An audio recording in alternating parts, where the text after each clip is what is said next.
Джебот на пензионерите од следната година подлабок за 700 денари, повисоки плати за буџетарите. Расте минималната плата. Каде гази економијата? Во популизам и клиентелизам или кон развој и реформи?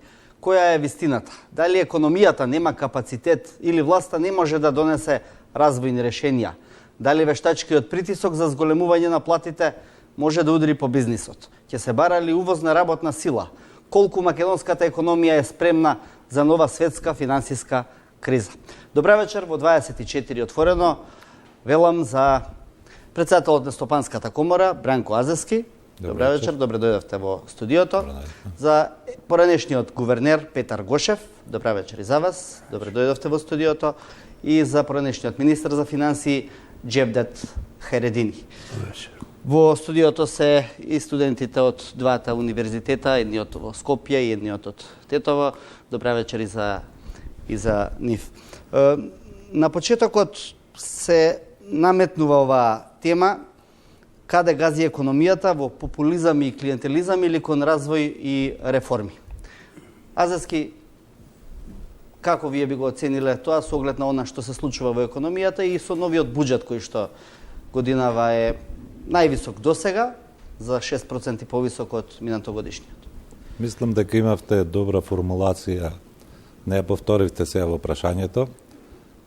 Дали има спремност за реформи, дали се спремни политичките елити за реформи. Тука треба да се бара одговор на тоа прашање, затоа што мислам дека сепак не создадовме предпоставки и амортизациони механизми со кои што политичките елити ќе влезат во еден жесток дуел за постување на нови стратегиски цели кои што ќе значат одредено влијание врз изборни резултати, врз нивната позиција политичкиот пазар, и сето тоа доведува до ситуација да се вртиме во круг и е реален удар на состојбата во овој момент. Мислите дека не се спремни, немаат доволно издржан мандат или се наметна популизмот и клиентелизмот како една мерка без која едноставно не може да се замисли политичкиот и економскиот живот? Мислам дека долго време во Македонија се задржа клучните прашања на страна и то со политички договор меѓу клучните политички играчи и дека е тоа една состојба која што сега тешко може да се контролира, затоа што мислат дека тој што ќе повлече реформски потек ќе биде жртва и губитник и не сакат да се помират со таа чиненица. Едноставно не сакат да ги стават интересите, заедничките и државните интереси над своите партиски интереси. Гошев, ги погледнавте веројатно и вие параметрите на новиот буџет. Што тој ви кажува од прва, но и од подлабока анализа? Па и овој буџет не се разликува од претходните. Особено буџетите не се разликуваат од предходните во годините пред избори. Тогаш се форсира прецената потрошувачка, се преценува можниот раст во таа година и се прават расходи кои вообичаено не треба да се прават. Но централното прашање за економскиот раст е подлабока тема. Немаме простор на вакви емисии да говориме темелно за тоа. Но централното прашање е зошто Македонија во изминатите 30 години има просечна реална стапка од помала од 1,5 во 30 години, која што е значително под потенцијалниот раст на економијата. Под потенцијалниот се мисли под можностите на даденото техничко-технолошко ниво. И сега имавме во периоди кога имаше објективни услови, таа стапка да биде под потенцијалниот раст, кога беа ембаргата, кога се распаѓаше југословенскиот базар, кога имаше војна во соседството. Имаше понатаму уште еден период, краток, кога беше финансиската криза светска, 2008-2009 година. Меѓутоа, проблемот е што во сите останати години освен во неколку, во 2006-2007 година, можеби и 2005 имаме стапки на раст кои што се околу или над потенцијалниот раст на економијата, се друго е под потенцијалниот економски раст и ние затоа не можеме да го фатиме чекорот на конвергенција со Европската Унија, заедница пред тоа, за да станеме компетитивна потенцијална членка на тоа друштво. И нема други причини, освен деградираната држава. Слабата држава, слабите водства, слабите институции, бидејќи економијата бара стабилен, добар, стимулативен амбиент. Високата корупција, која не следи, недоследноста на мерките економски кои што постојано се краткорочни, постојано се менуваат и континуирано опаѓање на квалитетот на човечкиот фактор. Зашто без човечки фактор, квалитетен, не може да има економски раст добар, во секој случај. И тоа се случува континуирано и од година до година тие услови кои што треба да обезбедат стимулативен амбиент за економски раст, за подобар животен стандард, ги нема. За жал, продолжуваме понатаму. Харедини, што мислите вие, во човечкиот материјал е проблемот или во структурата на економијата? Па се зависи од човечкиот материјал и структурата на економијата, луѓето ја прават.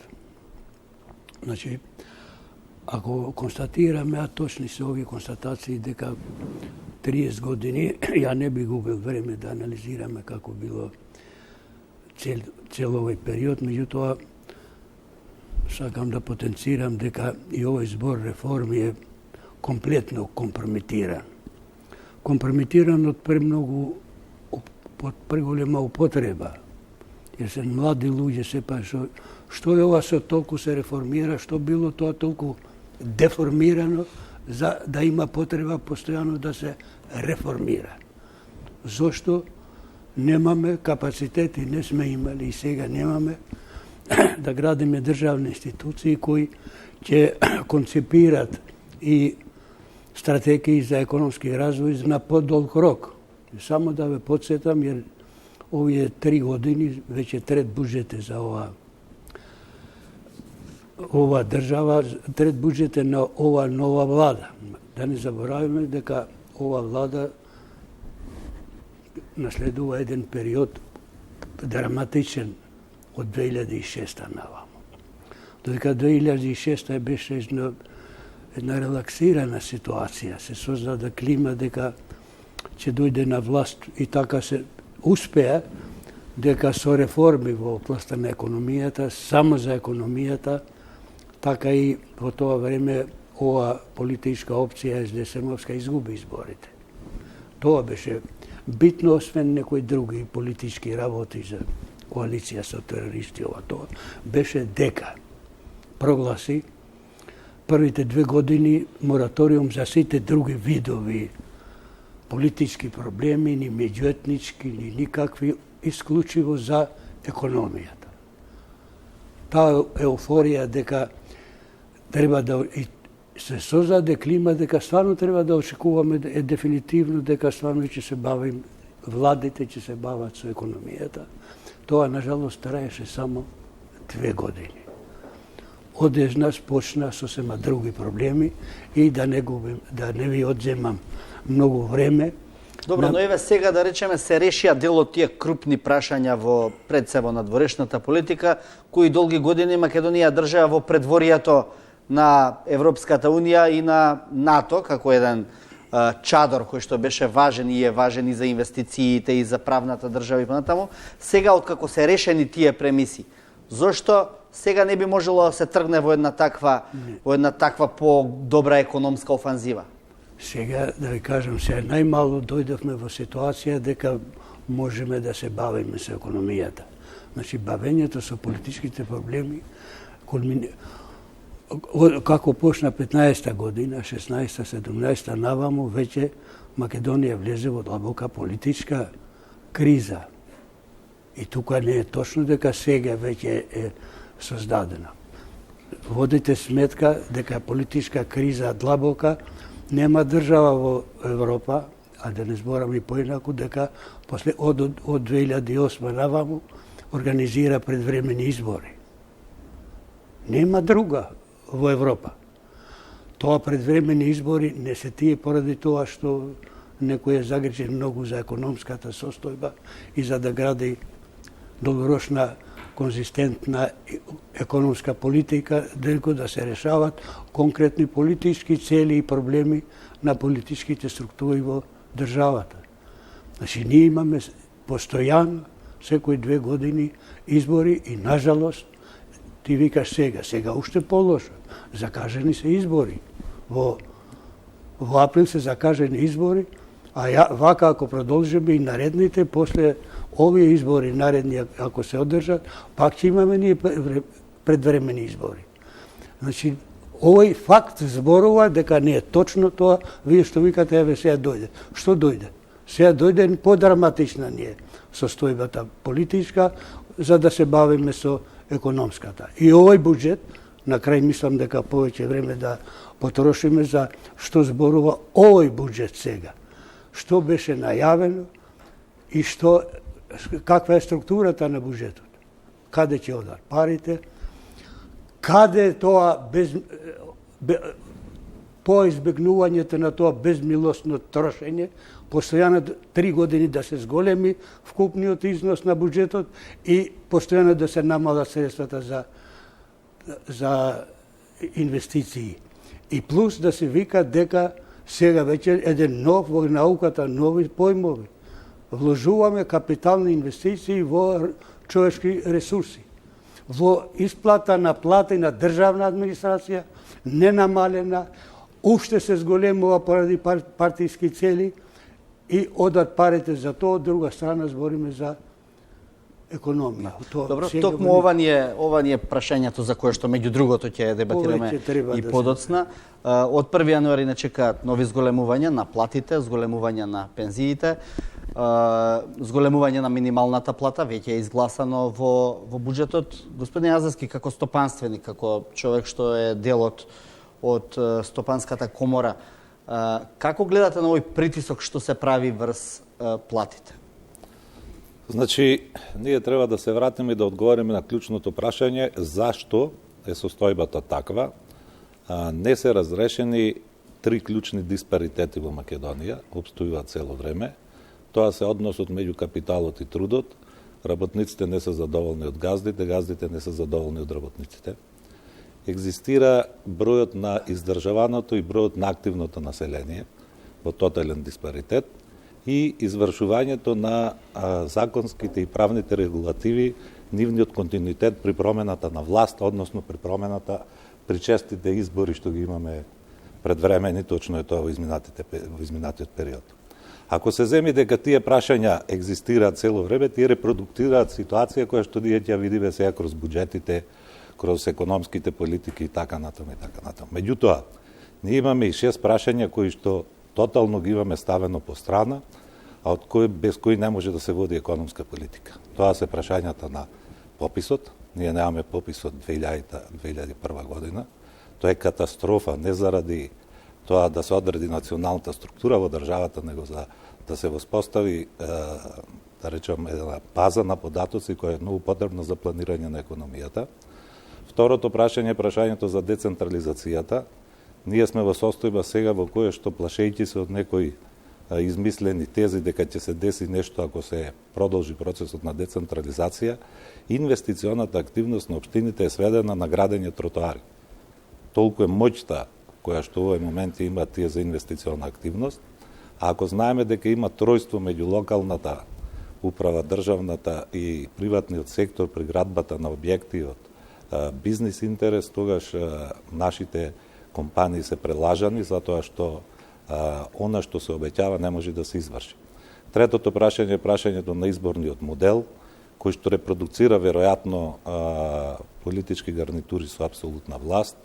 Четвртото прашање е прашањето за контролните механизми на власта, меѓу кои спаѓа и мојата институција, кои што се често партизирани под жесток политички притисок, кои што се нереформирани, кои што се бават со собствените проблеми наместо со проблемите кои што треба да ги решават во општеството. Сите зборуваме за 197 факултети, за 135 средни школи и пак ништо не преземаме. Значи се пренесува од една гарнитура на друга, а во меѓувреме ништо не се решава.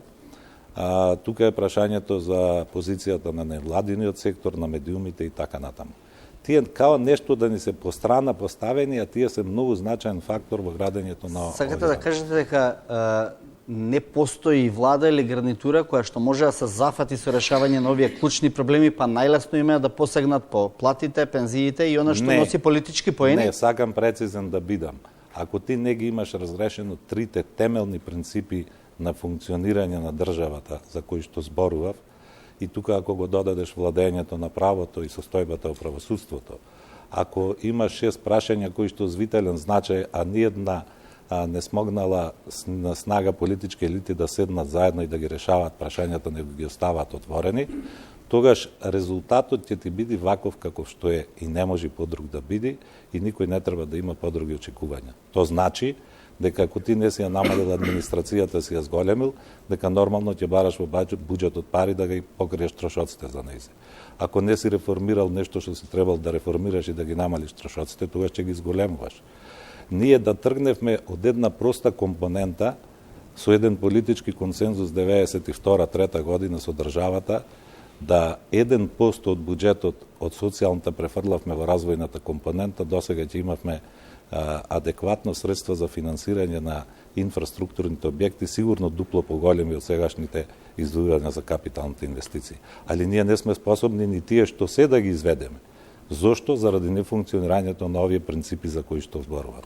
Ова што ве прашав за платите и за пензиите, како ќе се рефлектира во бизнисот, ви изгледа депласиран одговорот после ова што го кажавте или? Па ми изгледа, да речам, имав средба со подпредседателот на бугарската влада, кој што ми кажуваше дека таму нема дотација ни еден лев од буџетот во пензискиот фонд. А знаеме ни што помина, али имаше политички консензус да се помине низ тој процес и да се издржи на тој пат. Или дека јавниот долг е 25%. Така да има позитивни примери ако се создаде политички консензус бар за неколку 2-3 прашања околу кои што мора да се постават сидрата на функционирањето на политичкиот и економскиот живот. Јас често го повторувам тој пример, може да ќе бидам досаден. Го имавме гостин гувернерот на Народната банка на Полска и бивш подпредседател на влада, и он во предавањето пред стопанствениците 45 минути зборуваше за владењето на правото. И ние велиме, ние сме стопанственици, дојдовме да разговараме за бизнис. Нема 1% напредок во бизнисот ако нема владење на правото во државата. Тогаш ќе има 11 годишни спорови, тогаш ќе има манипулација со судските предмети. Све тоа се одразува на бизнисот затоа што има ангажирани средства на кои што се плаќаат камати, има средства кои што се оптеретени во меѓу компаниските, да речам, трансакции. Сето тоа секој дневно кај нас чука на таксиметар, можда и кај обичниот граѓанин на тоа не го гледа и некако све тоа се постави по страна. И клучното прашање на заштита на државата во меѓусебните плаќања со приватниот сектор, она е апсолутно заштитена. Ние покушаваме член 218 да го помериме години уназад и ќе направиме 10 годишнина, веројатно некакво сеќавање кога сме почнале со тоа да го бараме и ќе дојдеме до заклучок дека не можеме да успееме, дека државата во сите трансакции е апсолутно заштитена во однос на приватниот сектор. Сега кога ќе се земат сите тие работи, тогаш ситуацијата кај нас е таква да се одразува на инвестиционата активност, се одразува на тековното работење и на преземање на било каков ризик, кој што е основ за остварање на профит. Вие спомнавте и структурата на македонската економија. структурата на македонската економија е сега таква да ние преку 70% извезуваме во земјите членки на Европската Унија.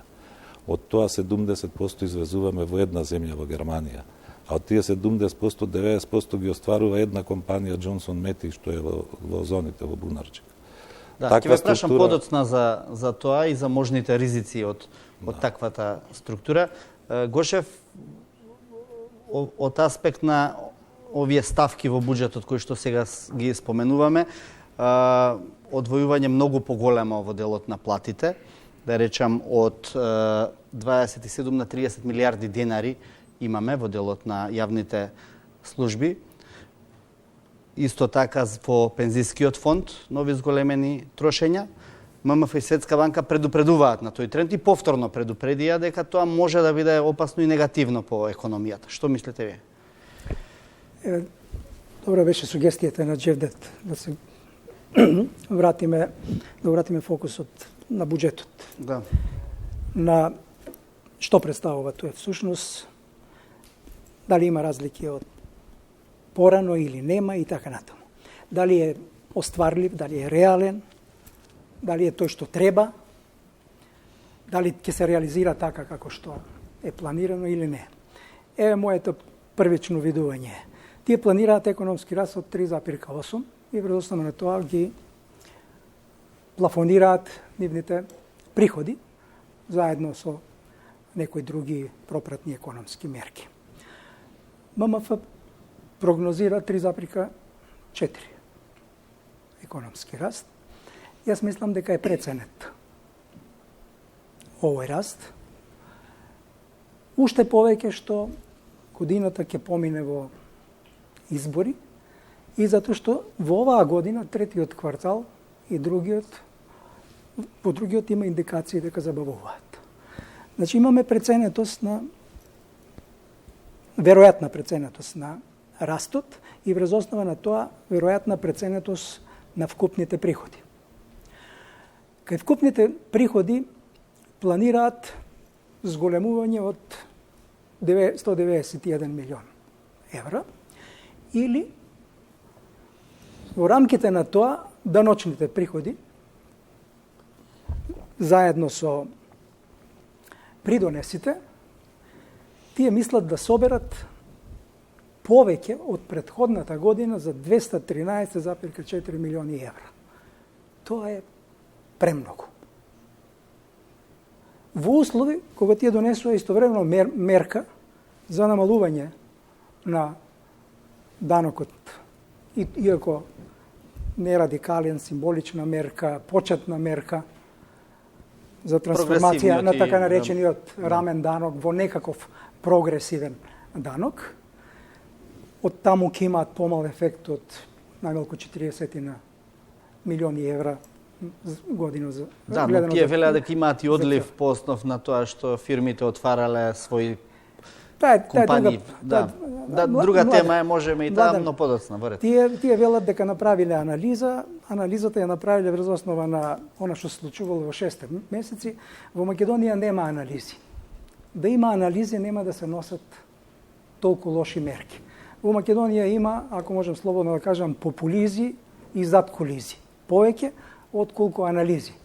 Ова е, одлучиле некои луѓе дека таквото одначување не им се допаѓа, си поставиле министер за тоа што ќе го реализира и поништуваат една мерка која што е во добар правец, која што дури изненадувачки Меѓународниот монетарен фонд ја брани сега, институција заедно со Светската банка кои што држале идеолошка линија кон поблиска до неолиберализмот отколку кон било што и воделе политика на одбрана повеќе на интересите на богатите отколку на најширокото можно граѓанство во светот.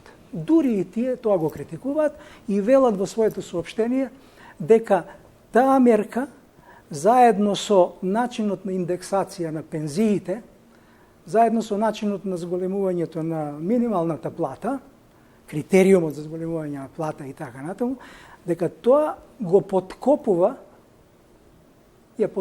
може да ја подкопа фискалната стабилност, која што со претходните мерки почна да се подобрува. Овде имаме зголемување предвидено од 200 милиони евра. Значи, во собирањето на даноци. Даноци од 213 милиона Од каде? врз основа на истите инструменти, врз основа на раст кој што најверојатно нема да биде 3,8, тоа е прилично тешко да се оствари. Од друга страна, постојани се дискусиите дали буџетите се социјални или развојни и така натаму. И тука има многу квази дискусија, има многу неразбирање. Главниот аргумент за тоа дали е развоен или не се извлекува од односот тековни расходи, капитални расходи во буџетот како две крупни ставки. Ако ги гледаме сите буџети наназад и ако го прифатиме овој како единствен главен критериум, ниту еден од буџетите не се развојни, затоа што едвам 10 до 12% од вкупните расходи се наменети за така наречени капитални инвестиции. Едван. Јас ќе ви кажам бројка од времето на социјализмот. Ќе ви кажам бројка од првите години на овој макотрпен тежок пат што го поминува. Тие бројки не биле никогаш помали од 15, 20, па дури и на 20% за капитални инвестиции како учество во вкупните разводи. Сега оваа бројка изнесува под 10% за капитални и за жал и претходната од 2019 е 9,95% и таа е со катастрофална реализација. И тоа се директни чекори за контракција на бруто домашниот производ. Зашто парите што ќе ги земете од економијата, никогаш луѓето не се задоволни дали ќе им земеш повеќе или помалку, секогаш за тоа има дебата. Тие пари треба да ги вложиш најрационално. Тие пари треба што побрзо да ги вратиш во економијата. Да не реализираш толку многу проекти, тоа покажува дека администрацијата е катастрофално неорганизирана, слаба. Она реченица на министерката сега ние овој буџет ќе биде буџет како инвестиција во човечкиот капитал е флоскула или флоскула се разбира затоа што таа флоскула служи да се оправда зголемувањето на ниската плата, зголемувањето на платите на здравствените работници и зголемувањето на пензиите кои што нели случајно се случуваат пред изборите, како што го правила владата на Груевски во секој момент, па дури и начинот на зголемување на пензиите е ист. И Груевски делеше по 500 денара, 600 денара, сега 700 денара на сите. Комплетно. Све е исто. Тоа е пресликување. И бидејќи тука е акцентот ставен во овој буџет, во предизборна година, тие велат инвестираме ние во капитал, во човечки капитал. За да инвестираш во човечки капитал, најпрво треба да инвестираш во областа на здравството, во областа на образованието. Да го зголемиш потенцијалот на образование и здравство. Држава која што има слабо образование, држава која што има слабо здравство, таа не може да има добар човечки капитал. И затоа нашиот човечки капитал бега. Ако ги погледнеме бројките за образованието, бројките што се издвојуваат за наука и истражување, а сите ги знаеме состојбите во областа на здравството, не може да се зборува дека Македонија води сметка за човечкиот фактор. Или пак начинот на кој што се зголемува, го подопруваме тој така наречен човечки капитал. Ние имаме секој ден иницијативи од Министерството за здравство во услови на социјалдемократска влада, каде што го приватизира јавното здравство. Имавме бомбастично најавување на приватизација на детската хирургија. Се исправија пред, зборот да не е недобар, се исправија пред камерите министерот за здравство, директорот на фондот за здравство, главниот доктор за таа област и уште кој четворица и беа? Директорот на клиниката за Жан Митрев. И Жан Митрев. и соопштија на јавноста дека таму во државното здравство нема услови за лечење на децата, на бебињата и на сите во одредена возраст, детската хирургија. Пазите, државата вели нема услови таму, а еден приватник вели јас имам услови подобре од државата. Каква е држава? Кога се работи за здравство. Затоа што ни една држава, ни едно општество не може да функционира без столбот наречен солидарност. А солидарноста на општеството прво треба да дојде преку здравството, второ преку образованието или прво образованието и здравството, се исто е тоа, и преку намалување, решавање на сиромаштијата. Ако тоа го нема инвестиција во човечки капитал. Сега добиваме иницијатива дека ќе се приватизира брзата помош. И уште многу други сегменти. Каква политика е тоа? Каде виделе дека тоа дава подобри резултати? И дека е тоа подобро за мнозинството на граѓаните? А што се случи со таа првата иницијатива, со детската хирургија? По 2 месеца ни соопштија дека нема да било поевтино таму, туку дека цената на услугата ќе била 30% повисока.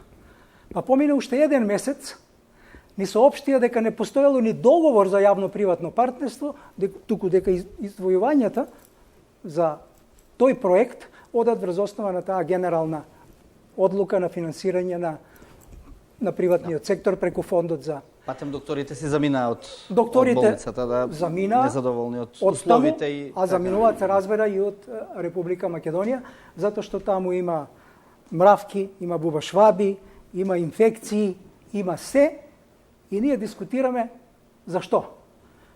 Овој буџет, и не само овој, не само кај оваа влада, кај сите, нема приоритети. Што се приоритети? Има Тимбергеново правило, тоа е Нобеловец. Ако имате една цел, имате една мерка. Ако имате 2 цели, 2 мерки. Ако имате 3 цели, поставени во економската политика, 3 мерки. Но тие 3 мерки не смеат една со друга да си противречат. Сите треба да бидат насочени во еден правец. Овде имаме додворување, повторно, не само кај овој буџет, кај сите. Нема конзистентна економска политика, нема концепт на економска политика долгорочен, кој ќе го следат, речи се, сите влади кај стожерните прашања. Затоа што ако ги менувате вие постојано главните приоритети, вие не можете да направите ништо. Ако една влада подготви програма за енергетика, а другата вели јас ќе правам нова програма, ако таа првата не ја ни почнала, а оваа другата ја фрлила во корпа, тогаш немате влада со приоритет енергетика, например. И така натаму. Значи нема... Благодарам. За сега, нема приоритети. Ја свативме поентата. Многу прашања отвори ова излагање, да речем, на господинот Гошев. Хередини, како вие ги цените овие поединечни зголемувања во буџетот на одредени сегменти кои што можат да донесат? Ќе заборев главната вина. Ако приходите се подценети, расходите исто во овој случај се ќе бидат поголеми врз основа на сите овие најавени мерки од ова, и имате вие проектиран помал дефицит од претходната година. Имате 2,3 наспроти 2,5, тоа значи дефицитот е подценет. Што ќе се случи, и јас сум сигурен дека во наредната година ќе мора да реагираат на таа точка со измени на... Да го зголемат буџетскиот дефицит. Па ќе го зголемат. Заимувањето ќе го зголемат, ако ги реализираат сите овие ветени и најавени мерки. Извинете. Да. Хередини, Да се разбереме. по што се разликува овој буџет од досегашните? Бидејќи, ако го слушнавме добро, Гошев тој вели, речи си по ништо во делот на она што се генерални одредници на буџетот. Видите што, се јас и господинот Гошев сме биле и во влади. Он континуитет бил во гледал, посматраш бил во владите, постојано е во комората одамна. Така да, дека немаме, нажалост, ете и не се раѓат луѓе креативни кои можат да прават некој пресврт. Преска реков се, нема повторно да под повеќе губам време. Значи сите се реформатори, реформи нема. Што се, ја правам ова разлика меѓу структурата на буџетот предходна за време на владата на Груевски и сега. Точно беше тогаш и сите ние бевме критични дека премногу се трошеше и стварно се трошеше безмилосно. Само да спомнам дека се потроше милиарда евра за проектот Скопје 2014. Што сакам со ова да потенцирам? Очекувано беше дека ако такви крупни расходи се прават, непродуктивни, неоправдани во ниеден смисол, а буџетот се зголемува, требаше да чувствуваме и да сме сведоци за некоја поквалитетна промена во структурата на буџетот. Јер ако тој трошел безмилосно, а сега не трошиме, треба да го намалиме буџетот, а ако го зголемиме, треба да ни останат пари за попаметни работи. Меѓутоа, тоа не се случи. Не се случи, пак ќе речам, од причина што кај нас политиката е таа што, значи, власта, целите прво да се презема власта и после по секоја цена со буџетот, со политиката на буџетот да се задржи власта. И сега е тоа така. Министерката, младата министерка, да се чудиш, таа вика вчера, ја цитира Слободен печат, и јас тоа и го апострофираат во еден статус во Фейсбук. Таа вика, иако е млада, еве колку памти. Слушаме од Министерката за финансии и млада, дознаваме дека порано долго време се запоставувал нашиот највреден капитал, луѓето, и дека тоа ќе се менувало така што за човечки капитал ќе се инвестирало највисока сума досега 154 милиарди денари. Тоа вика. Значи сега, откако ќе се прекрстува прв пат, дека и за плати, и за пензии, и за субвенции се финансира човечкиот капитал, па и не треба друг капитал. Годинава се предвидува и номинално помало во буџетот пари за расходи за инвестиционни вложувања. Лани беа 410, не се остварија, и замисли што се случува со ребалансот, и тој износ го намалија со ребалансот, па и тој не се остварува. Еве до која мера сме дошле да точно е тоа да е човечки капитал, ама филозофски е тоа. Иначе човекот, капиталот се две различни работи. А да вложиш во човечки капитал не во тековните, во плати, него треба да имаш проекти како ќе ги способиш овие млади луѓе утре да бидат способни. Тога се тие капитал. Инаку се потрошувачи на капиталот, а не создавачи. Создавачи на капиталот се со инвестиции во буџетот да создаваш услови капиталот да донесе поголем профит, за да после пак имаш за развој. Сега се враќам, се вртиме на исто, толкави пари да одат од буџетот за, очигледно е целта една и единствена, само да се добијат изборите. И ништо друго. Значи, и ако ги гледаме намените на позициите во буџетот, се тие обично парите одат кај оние социјални категории кои се во голем број. Мали износи, ама голем број луѓе, затоа што се потребни гласови, а гласат поединците.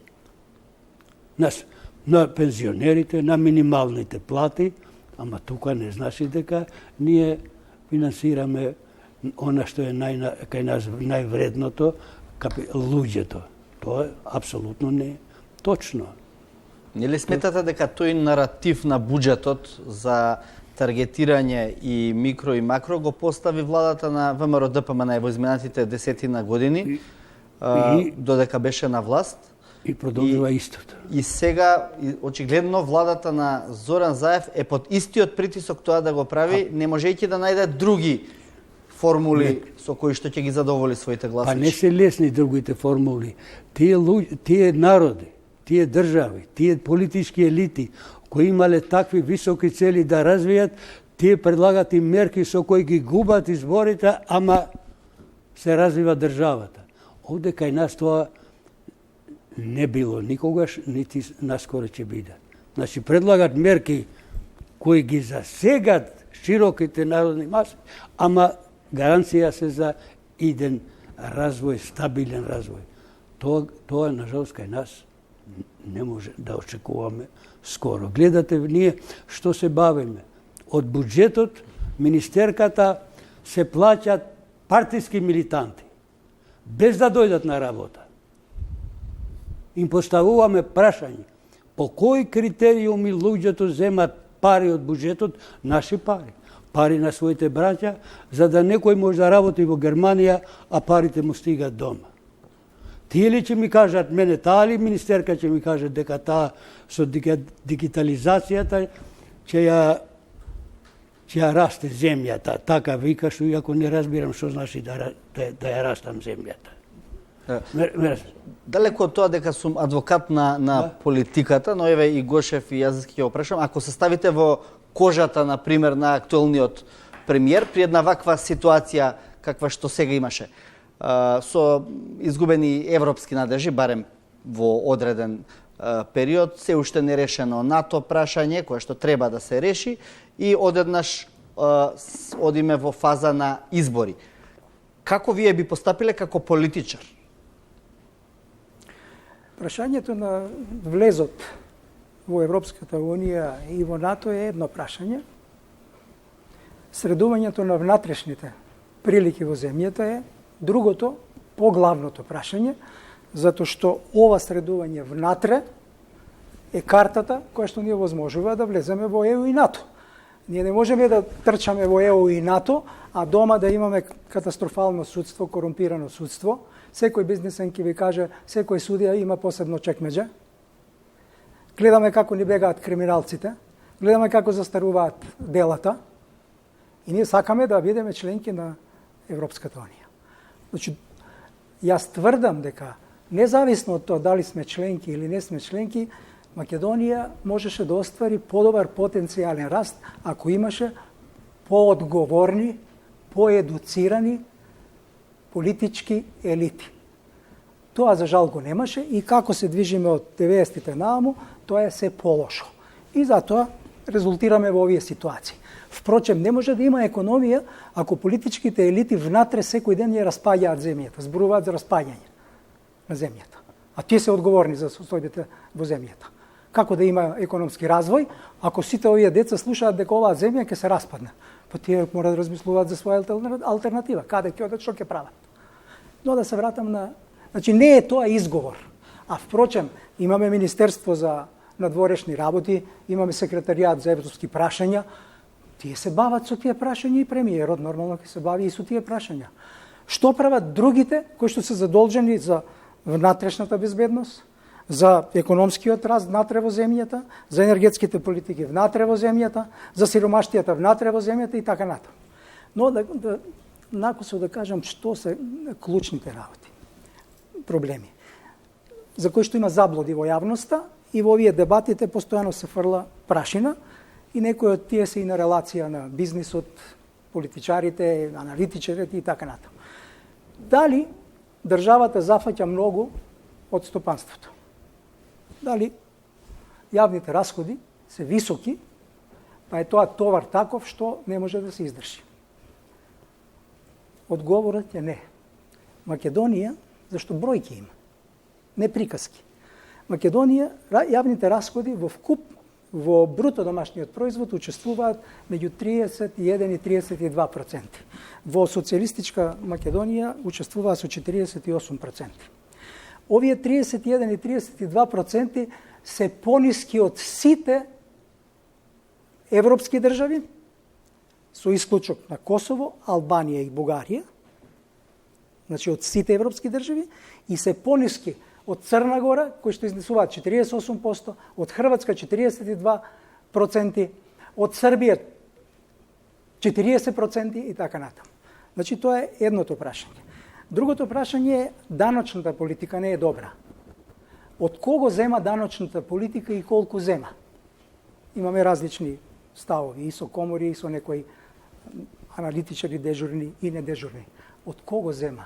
Дали се овие даноци, јас говорев еднаш, дали се овие даноци рамни, дали рамниот данок доминира?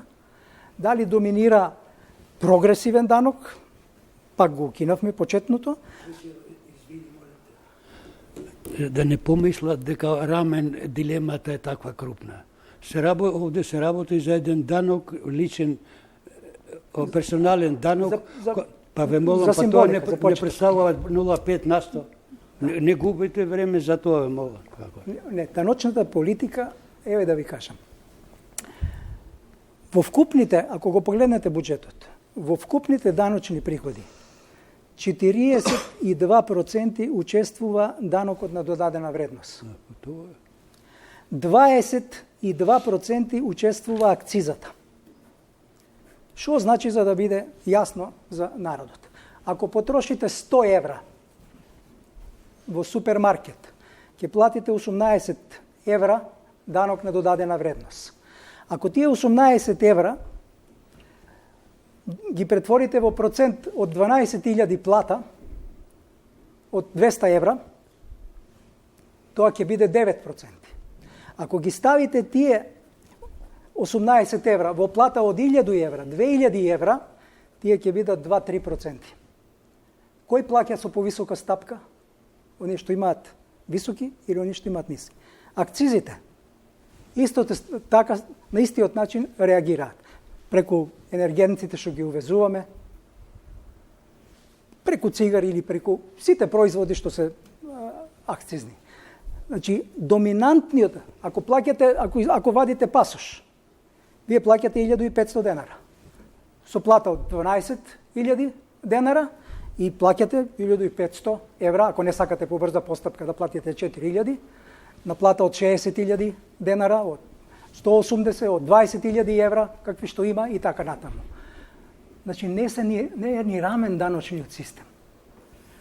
И има многу аналитичари, нобеловци, кои што велат безсрамна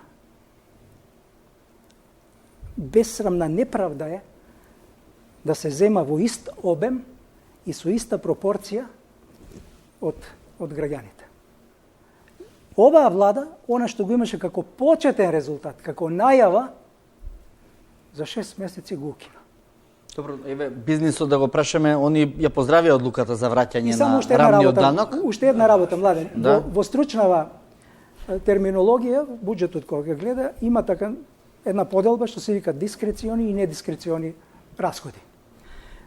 Недискрециони се сите оние што со закон, со одлуки, плати, договори треба да ги платиш.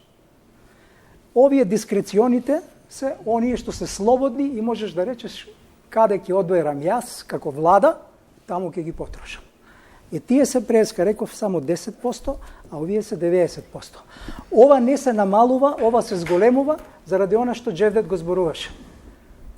Заради тоа што имаш ти неосновано растење на сектори во администрацијата кои што не се потребни, имаш сектори во администрацијата кои што се потребни, а немаат капацитет. После одлукиве сега што се случи во врска со даноците, соберете ги информациите што се случува во Министерството за финансии, колку луѓе се замина и колку луѓе сакаат да се заминат. Добро, да прашам Азарски, вие поздравивте одлуката за враќање на рамниот данок, односно за укинување на мерката со која што беше воведен прогресивниот данок. Предпоставувам од аспект на бизнисот тоа е логично и очекувано.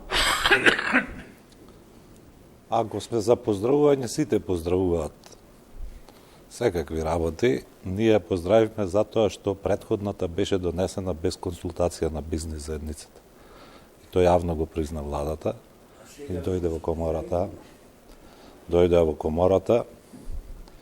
И ние очекувавме при првата промена на законот да тоа биде спроведено во постапка за која што сме договорени со владата.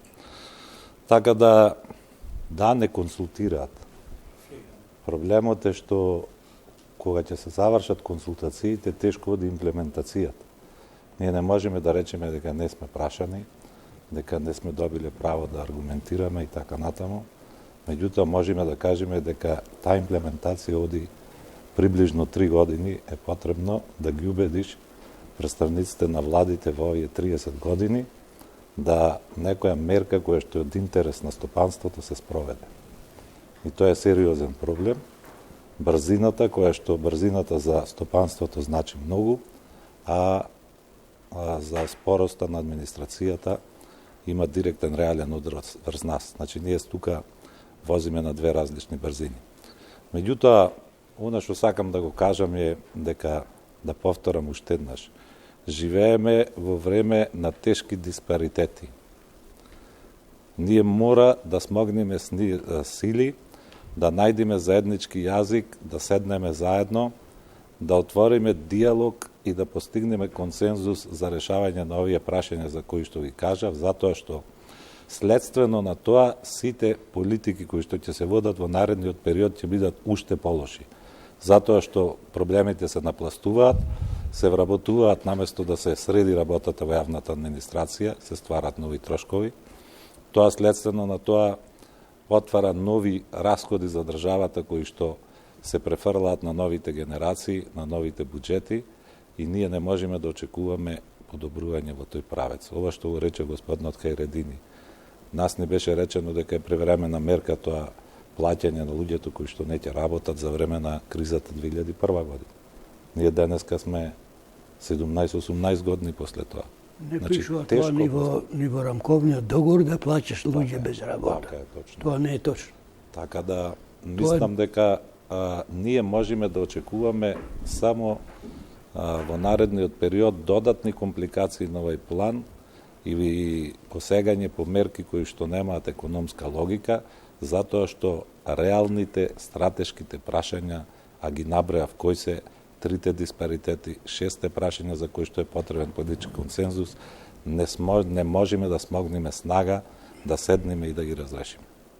Господин Азевски, имате, така да речем, дури и ваш представник во владата, човек кој што дојде од комората, стопанственик. Разговарате ли со него за овие проблеми? Се адресираат ли вашите барања во владата? Апсолутно. Видите, тука традицијата е поинаква, значи не е тој првиот представник, ние имавме и Добро, да не се враќаме назад точно, да, имаше и порано, меѓутоа сега ова е директно, да. Прашам за сега каква е ситуацијата. Значи, прашањето на таквата позиција да одиш во колективен орган во кој си малцинство е рескирачка и он беше свесен за тоа и ние бевме свесни за тоа. Меѓутоа, мислиме дека мора да се почни да се отвори таа дебата и да се собираат сојузници и лобисти еден по еден, за да може да се направи мнозинство за тие идеи. Да, но тој најаве дека ќе се замине од владата на 3 януари. Нашата идеја беше со одењето негово да се промовира нашиот нов програм за економски раст од 2010 година, во која што извозот и индустријата ќе станат стожер на нашиот развој. Приватниот сектор носител и на вработувањето и на инвестициите. Ќе се намали јазот што секој ден се зголемува помеѓу државата и приватниот сектор, каде што ние имаме сега ситуација во која што државата има буџет од 3,6 така 3,9 милиарди за наредната година. За наредната. Во кој што состојбите во стопанството и потенцијалот на стопанството не се на тоа рамниште да можат да постават баланс. Имаме илјадници административци кои што исто така во однос на поставувањето на балансот на потребите на стопанството е исто така проблематичен, така да наместо да таа работа ја препуштаме на приватниот сектор, инвестициите, вработувањата, за тоа се грижи државата и прави една ситуација која што на никаков начин не може да биде поинаква него преку покривање на тие средства и тие трошоци со ваков бюџет. Обесхрабрува ли најавата за заменување на економскиот представник во владата? Не. Ние секоја сме тврделе дека треба да ги јакнеме институциите, а не поединците, така да мислам дека... С оглед на и досега постигнатото и се во ова за кое што зборувате и вечерва, дека системот тешко се менува. Ние дадовме представник што во моментот беше најдобро решение и кој што имаше желба да го направи тоа и мислам дека тој има успешно влијание врз работењето на и позитивните мерки кои што беа донесени во изминатиот период, во стабилизација, затоа што добро рече господинот Харедини, ние не треба да заборавиме во какви услови дојде оваа влада и све што предходеше на тоа и какви задолжувања и какви непродуктивни трошоци. Меѓутоа, дали е тоа доволно, тога ќе анализираме, затоа што малцинската поставеност на таквиот представник е минорна и практично е прашање дали може да оствари функцијата како треба. Добро е што тој имаше подршка од премиерот, кој што исто доаѓа од реалниот сектор и таквата комбинација веројатно ги помери работите во субвенционирање и во подршка на извозните компании и на индустриските капацитети. Меѓутоа, дали е тоа доволно, тоа е сериозно прашање кое што треба да се разгледа. Да, повелете, Гошев. Чиста глупост е. Во меѓувреме ќе замолам публиката доколку сака да се вклучи со некое прашање да ми даде знак. Младен, чиста глупост е да се праќа представник на комората или на бизнисот во владата. Кога ја соопштија причината, значи не зборувам за личноста. Во владата треба да има луѓе што разбираат економија, што разбираат и практична економија, и теоретска, и така натаму. Значи, за тоа не зборувам. Но чиста глупост е комората да дава представник во владата. Тогаш кога го дадоа тоа соопштение, јас се шегував и велев сега ќе напишам колумна во која што ќе побарам и синодот на Македонската православна црква и ИВА за да дадат представник во владата, бидејќи тоа е делегираме врз основа на интересни групи во општеството. Така што тоа не е системот што го правиме. Дури ни во делегатскиот систем во владата не се делегира луѓе според припадноста на социјалните групи во општеството. А тоа е друга работа, како е вршил, дали е вршил работата и така натаму. На мандаторот кој што доаѓа од владеачката партија. Мандаторот има право да состави влада и му е избрана и така натаму. Тоа не е спорно. Тој дојде со решение да предложи тоа не е спорно, али тоа е образложение дека он е представник за да ги штити интересите. Владата на Република Македонија е по уставот одговорна за општата состојба во Република Македонија, за состојбата на сите граѓани во Република Македонија. Не за еден сегмент, дали е тоа од сферата на бизнисот, дали е тоа од сферата на човековите права или од сферата на граѓанските организации кои што се бават со ова или со ова. Владата одговара за се и се што. Благодарам. Само да ве прекина малку, имаме куса пауза за реклами и се враќаме веднаш во студиото. Повторно во студиото на 24, пред да одиме на прашањето од публиката. Долги години врските на бизнисот и политиката во Македонија беа силни и тоа, ако е во позитивна насока, веројатно не е лошо, но ако е во негативна насока, предпоставувам дека може да имплицира нееднаквост на пазарот, пазарен клиентелизам и така натаму. Го има ли тоа во моментов и колку сме далеку од можноста да ги раскинеме тие лоши, условно речено, врски меѓу бизнисот и политиката? Харедини? Тие се подземни врски, ние не ги гледаме. Ние ги гледаме последиците, а видовме од владата на ВМРО каде се отиде капиталот без јавно да знаем. Отиде пола капитал од државата кај 20 луѓе. Тоа не знаат ни студентите, ни никој. Значи, тие механизми, ако политиката ги клиентите на владата ги фаворизира, ние ќе ги видиме кога ќе дојдат последиците, а не кога тие се воспоставуваат. Инаку јас се слагам со Перово принцип дека ова за одговорност за развојот на земјата, за состојбите, за неразвојот на земјата е на луѓето што ги бират народот. Добро е да има способни кадри, ангажирани како консултанти. Меѓутоа, немојте да очекувате дека доколку заложбите на тој заменик премиер за економија ги загрозува интересите политички, дека ќе може да му се дозволи тој тоа да работи, ако оди на штета на политичкиот рейтинг на владата. И да ги застапува. И второ, комората е составена, комората не е хомогенна институција, таа ги штити интересите на работодавачите, што би рекол Маркс, на класниот непријател на работничката класа. Тие сакат да имат што поголем профит, што помали плати, работниците се борат да имат поголеми плати. Така да еден субјект не може да ги представи, кога вика го представува бизнисот. Кого во бизнисот? Работниците или или олигарсите? Така да ова избегнување на тешка ова тема, дали било која влада ќе може да се спаси од влијанието во една ваква сиромашна држава, од влијанието на крупните собственици на капиталот, jer те имат инструменти да влијаат. Ги плаќат и точка. Видовте, вие ме праша мене на една телевизија, тие ставката во буџетот, ја пак за буџетот сакам да. Производи и услуги. Потенцијално за корупција таа позиција.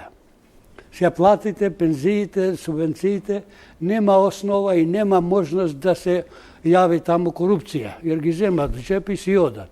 Додека кај производите, кај услугите се злоупотребуваат со тоа кој ќе биде ангажиран да ги испорача тие производи и услуги за владата. Тоа е многу тешко да се... Кај инвестиционите вложувања може да се види корупцијата, затоа што се тие крупни износи. Овде се милиони ситни износи, али од ситните износи еден човек, ако земе од 100 души по 100 денари, не се забележува, али тој што ги зема станува богат.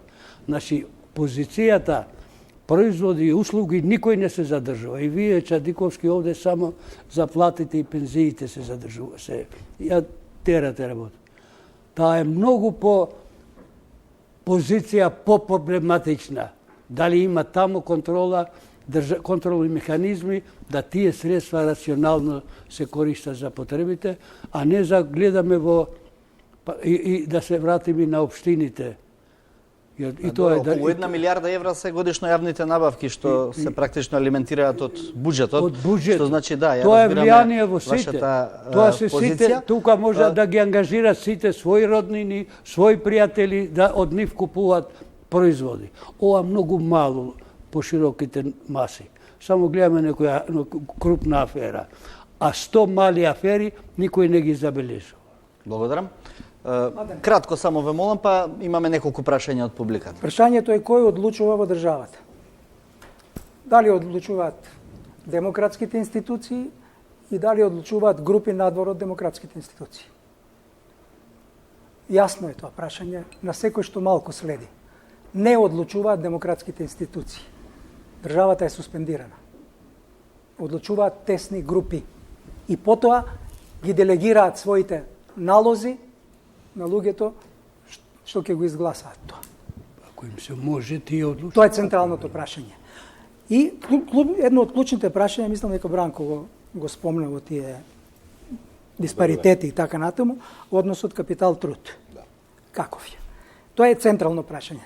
Ако тоа се проанализира, ќе дојдеме и до прашањето дали платите треба да се зголемат или не треба да се зголеми учеството на платите во бруто домашниот производ.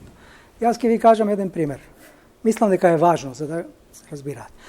1957 година економистот Николас Калдор, познат во светот, мислеше дека откри законитост во односот капитал, формулирајќи 6 принципи за економскиот раст.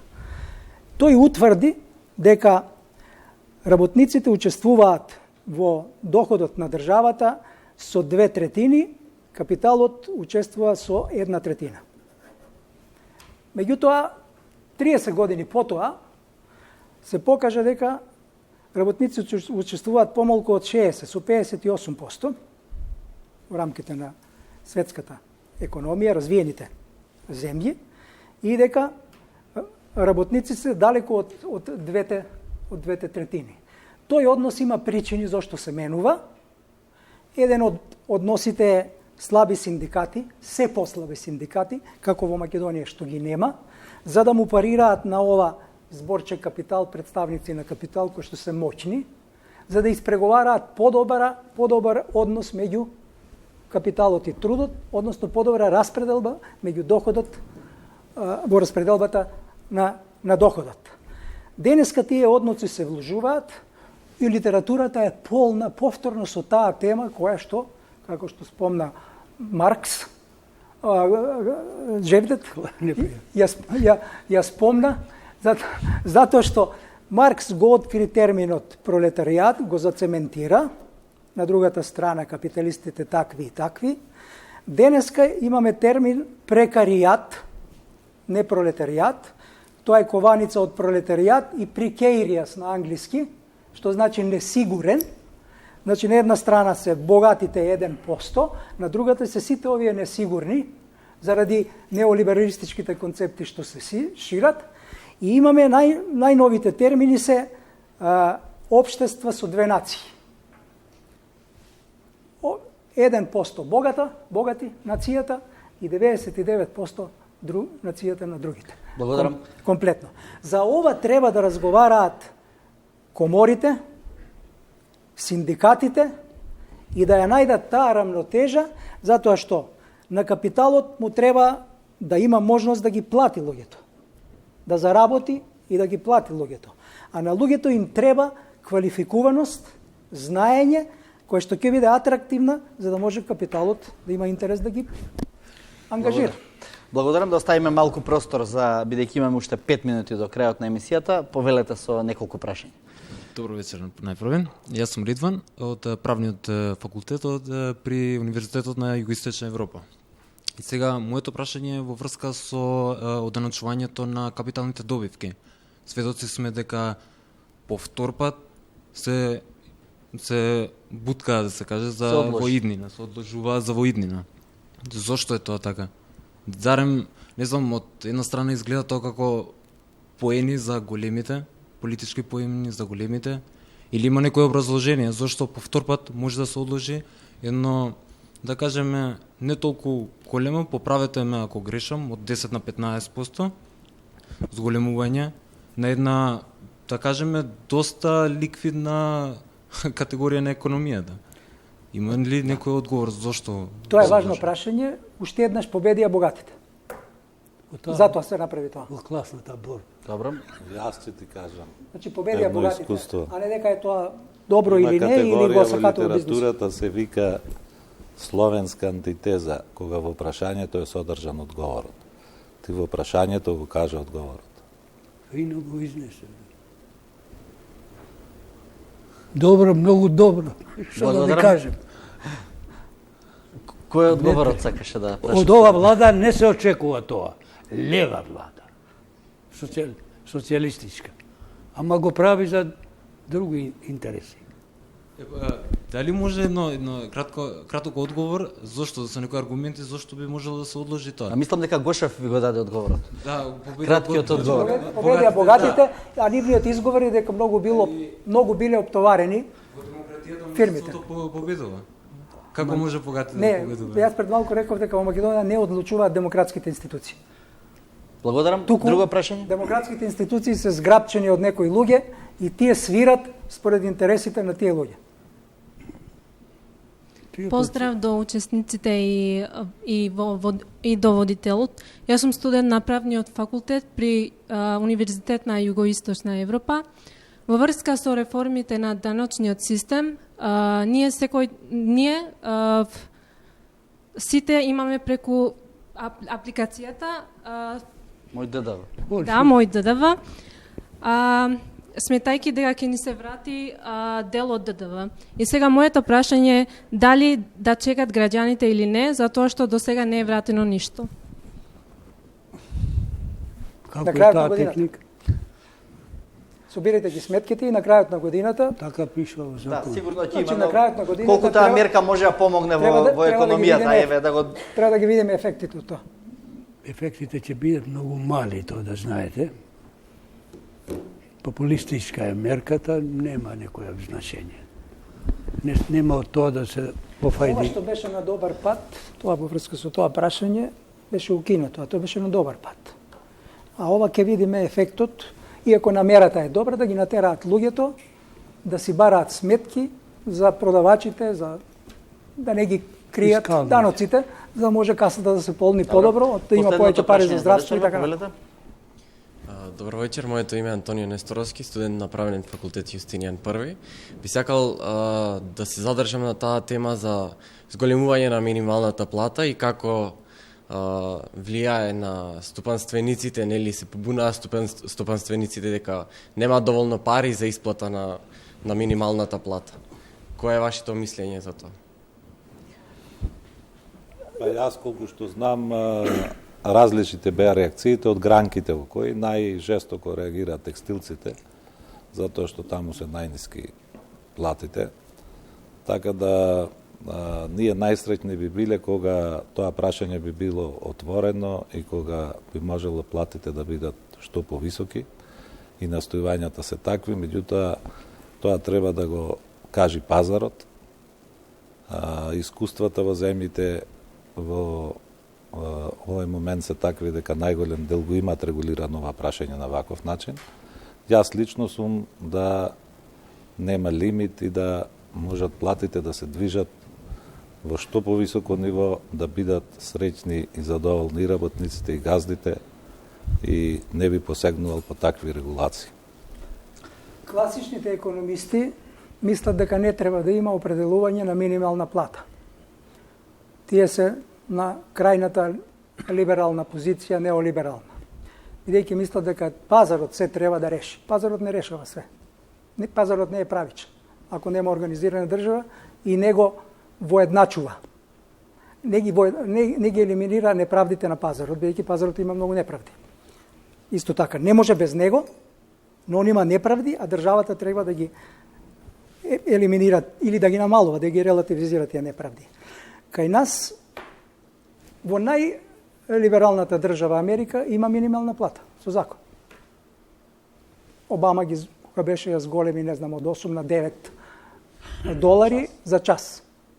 Значи, постои. Кај нас се водеше дебата долго, дали треба, дали не треба, најпосле влезе во закон. Сега се води дебата како да се зголемува или да не се зголемува. По кои критериуми? Има реакција на ММФ во ова соопштение што го даде и во врска со минималната плата. ММФ вели, сега не е против минималната плата, сега вели кој е критериумот за зголемување на минималната плата. Критериумот цени на потрошувачката, вели ММФ оваа влада сега, од која што не очекувала, го исврлила тој критериум, а го прифатила критериумот усогласување со растот на платите. Тоа се вика индексација со платите, за колкав процент и така натаму. И тие констатираат дека сега ќе порасне премногу минималната плата и се загрижени дали е тоа добро или не. Тие велат дека платите треба да растат како расте продуктивноста на трудот. Но сега ние треба да се прашаме, ако е тоа критериум за здрава економија, тоа класичните економисти го тврдат, и тоа не е сосема сигурно, проблематично е, но еве да го прифатиме тоа. Прашањето е дали работодавачите им ја зголемувале платата на работниците кога растела продуктивноста во нивните фирми или вкупно во економијата? Благодарам. Одговорот ќе биде се разбира веројатно да не. се извлекува одговорот од вашите дилеми што ги Една наметнавме. специфичност Почитувани кај нас. студенти, Има ви една благодарам за што бевте децата. гости на 24 отворено. Им благодарам и на студентите. Ќе ни треба уште една емисија се разбира за да можеме да ги одговориме сите прашања што ги дава оваа широка и неисцрпна тема. Почитувани гледачи, останете понатаму со нашата програма, следуваат вестите.